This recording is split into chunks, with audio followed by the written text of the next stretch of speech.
Youth کے تحت فلسطین میں اسرائیلی دہشت گردی اور غزہ پر فضائی حملوں کے خلاف اور فلسطینی مسلمانوں سے اظہار یکجہتی کے لیے ریلی نکالی گئی۔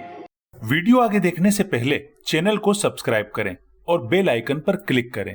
ریلی کے شرکاء نے ہاتھوں میں پلے کارڈز اور بینرز اٹھا رکھے تھے جن پر اسرائیلی ظلم و ستم اور اقوام عالم کی خاموشی کے خلاف نعرے درج تھے۔ شرکاء نے فلسطینیوں سے اظہار یکجہتی کے لیے نعرے بھی لگائے۔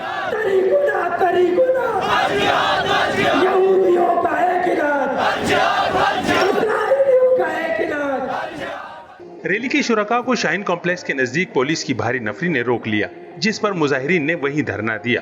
اس موقع پر شرکاء سے خطاب کرتے ہوئے امیر جماعت اسلامی کراچی حافظ نعیم الرحمن نے کہا کہ مسجد اقصی ہمارے ایمان کا حصہ ہے، قبلہ اول کی آزادی کے لیے اتحاد و یکجہتی کا مظاہرہ کرنا ہوگا۔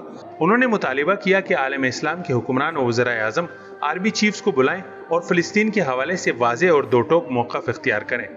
فلسطین کی جو اس وقت صورتحال ہے، غزہ میں جو کچھ اسرائیل نے درندگی کی ہے، قبلہ اول پہ اس نے جس طرح یلغار کی ہے، اس پر دنیا بھر میں ہونے والے احتجاج میں انشاءاللہ اتوار کو 4 بجے شارع فیصل پر دنیا کا سب سے بڑا احتجاج ہوگا۔ چیلنج کو قبول کرتے ہیں انشاءاللہ۔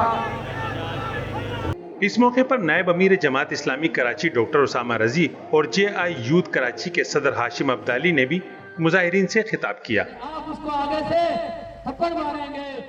انتظامیہ سے مذاکرات کے بعد جے آئی یوتھ کے نائب صدر اسماعیل کی قیادت میں 3 رکنی وفد نے امریکی قونصلیٹ میں فلسطینی مسلمانوں پر ہونے والے مظالم اور اسرائیلی دہشت گردی کے خلاف ایک یادداشت جمع کرائی۔